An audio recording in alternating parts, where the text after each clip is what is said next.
นี่คือป่ามันทุกคนคนเคยเห็นไหมทุกคนทางนี้คือจิตใช่นี้ทุกคนใช่นี้เลยใช่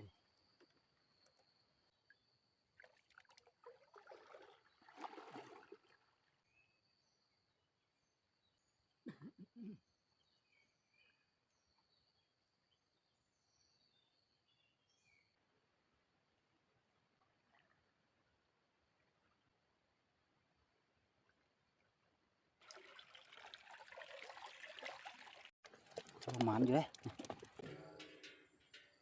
งามเลยทุกคน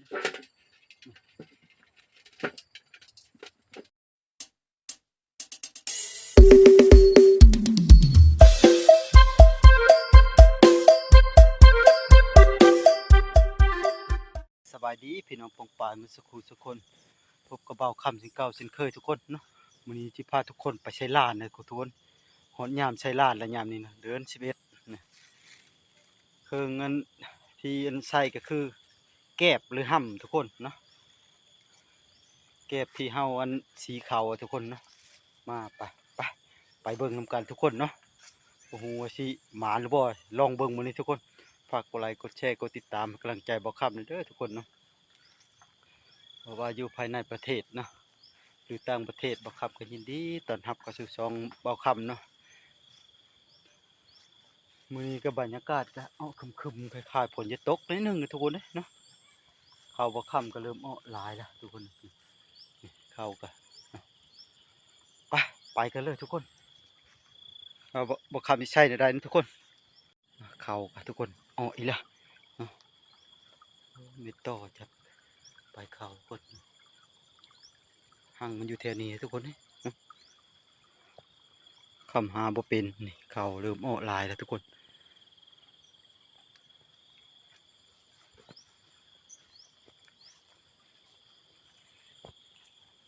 ดอกไม้งามเลยทุกคนพี่เชอร์ก็ยับอยู่นี่นี่ทุกคนงามคักเลยนะนั่นบินไปดอกธรรมชาติทุกคนสร้างขึ้นมาได้สวยงามเลยกันนะ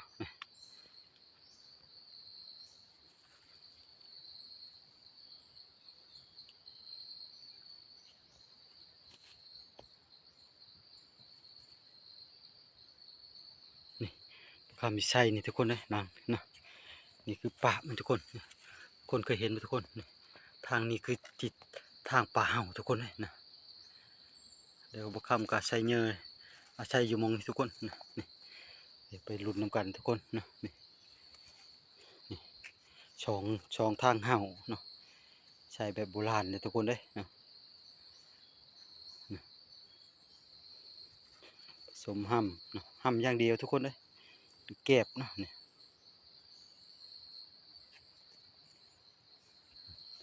ห่างจะเป็นไปนี่เฮ็ดตามวิถีชีวิตทุกคนนะไปลงกันเลยทุกคนทุกคำสิเอาลันลงเช่ก่อนเนาะใช้น้ำที่เราจะใส่คือมุ้งทุกคนเช่ทุกคนนี่โหโหยละไปทุกคำใส่ก่อนทุกคนคำสิเบิ้งเก็ดมันก่อนมันเป็นอะไร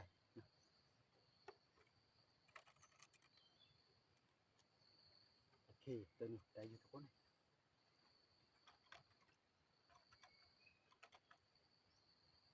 นี่ตัวนี้ก็ได้ก่อนอื่นล้างก่อนทุกคน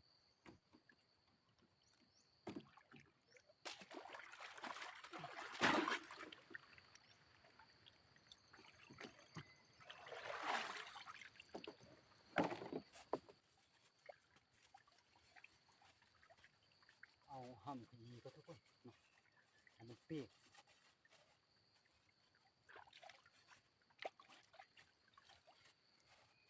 ประมาณ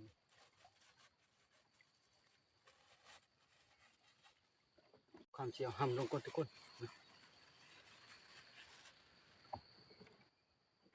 ใส่นี้ทุกคนใส่นี้เลย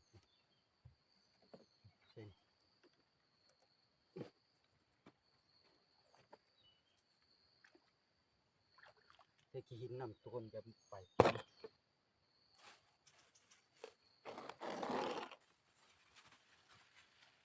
เป๊ะนิดหนึ่งทุกคน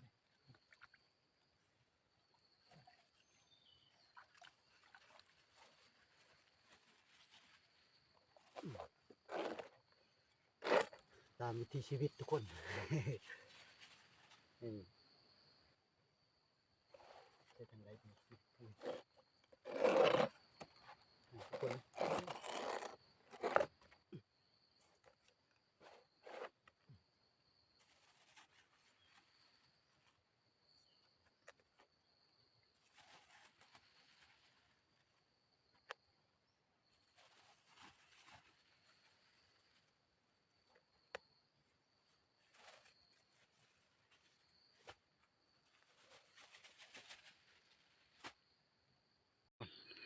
คำใส่ห้ำไว้แบบนี้นะทุกคนนะ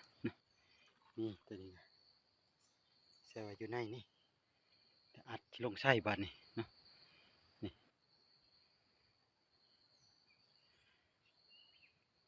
มาลุ้นน้ำกันทุกคนมาลุ้นน้ำกันทุกคน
บาดนี้ถือว่าแล้วทุกคนนะ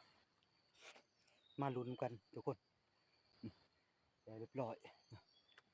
มาลุ้นกันทุกคนโอ้โหจะมาหรือเปล่าเนาะไปใส่ล้านกันแล้วเรียบร้อยทุกคนถ้าลุ้นในตอนเที่ยงๆเนาะมือหนึ่งบ่คำชิยาม2 รอบทุกคนเนาะมาลุ้นน้ำกันเนาะโอ้โหสิหมาหรือบ่เลยทุกคน เบิ่งใส่มือแรกแห่งหมานทุกคนเนาะมือนี้บ่คำทุกคนเนาะว่าจัดแล้วต้องนับทุกคนเนาะเพราะว่าแต่ละปีมันสิหมดเท่าไรมาใส่ล้านนับโต๊ะก่อนทุกคน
คำ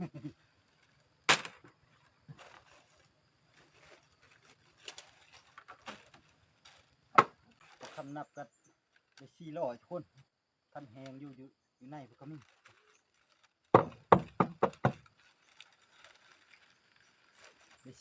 ได้400เซน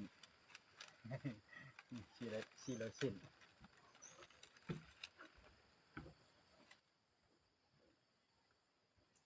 ตอนนี้ก็บ่คำมายามล้านเนี่ยทุกคนเนาะเที่ยงแล้วนี่ก็นะเอาห้ำคือเก่าทุกคนนะหรือแก็บเนาะมาลุ้นเบิ่งน้ำกันทุกคนโอ้สิมันได้ทุกคนเนาะโอ้สิมันหรือบ่มันมาลุ้นกันอีกรอบเดี๋ยววันนี้บ่คำสิยาม2เธอทุกคนลุ้นเบิ่งน้ำกันทุกคนนะฮอตเช่แล้วตอนนี้ก็นี่แม่น้ำก็ไปเบิ่งกันเลยทุกคนถนนเก่าทุกคนนี่ละตะฟังลงก็ซ้ำทุกคนนี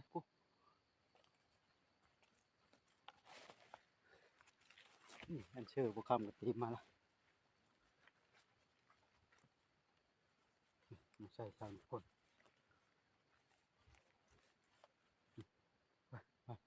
ลุ้นกันทุกคน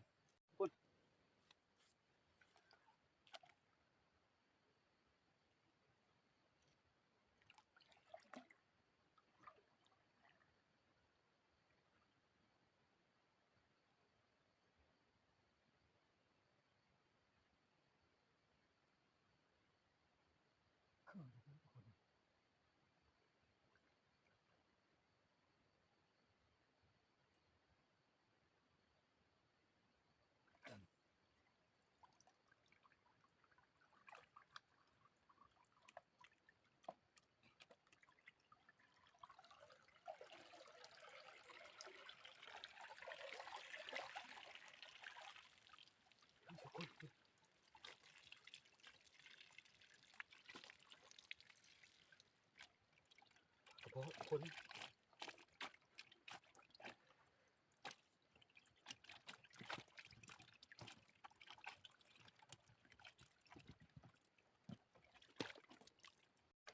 ประมาณอยู่เลย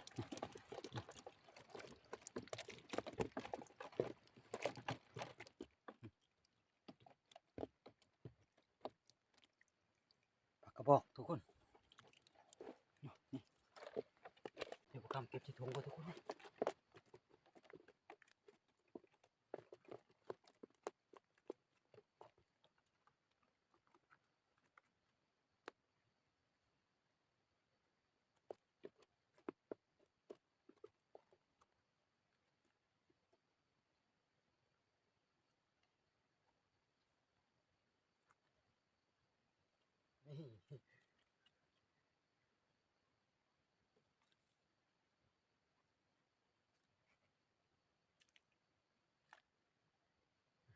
เดี๋ยวคำใช้เยื่ออีกรอบหนึ่งทุกคน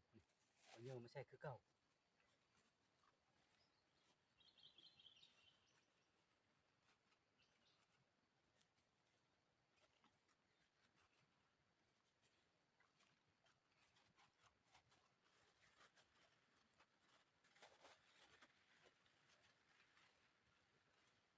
ไม่ใช่คือเก่าทุกคน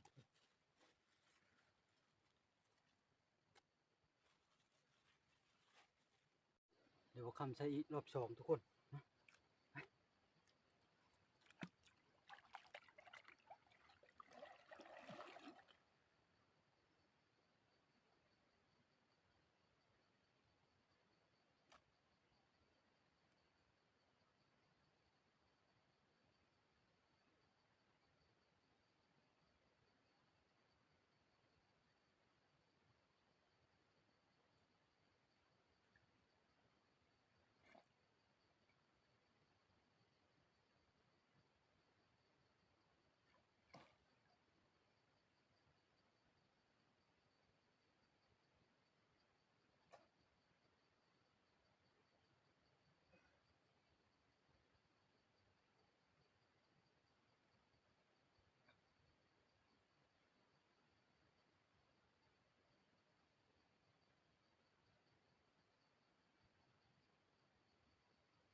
ว่า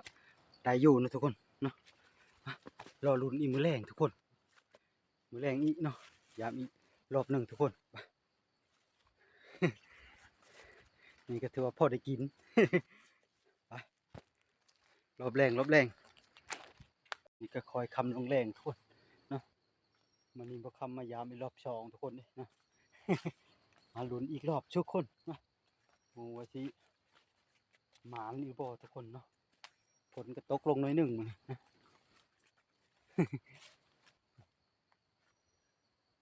มาลุ้นเบิ่งทุกคนนะไปมาลุ้นกัน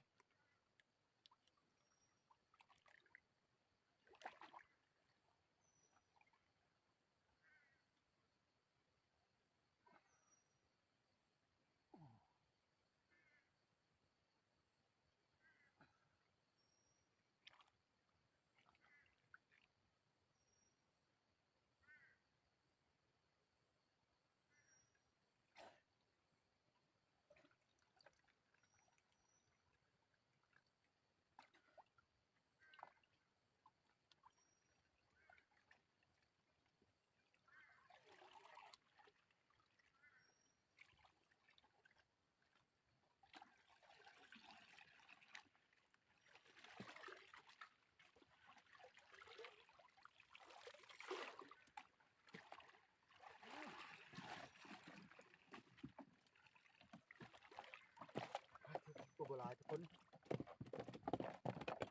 ละ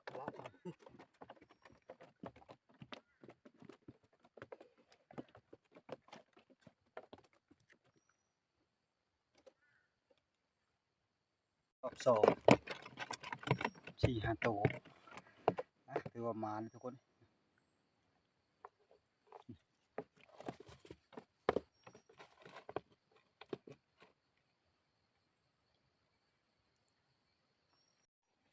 ทุกคน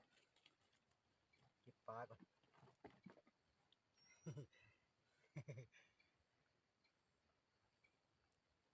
ตัวงามๆทุกคน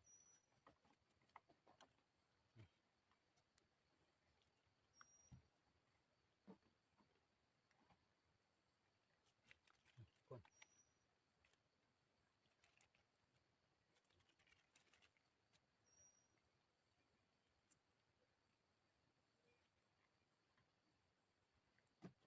มัน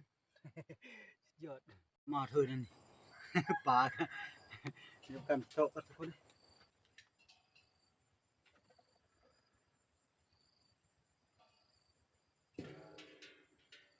งามๆเลยทุกคนไปดิเอาทุกคน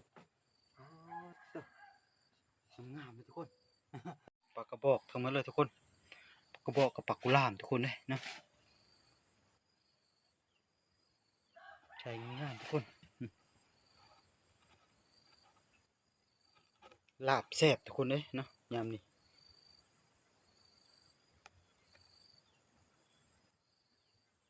ทุกคนมื้อนี้ไปใช้ลานวันแรกก็ถือว่าหมานเลยทุกคน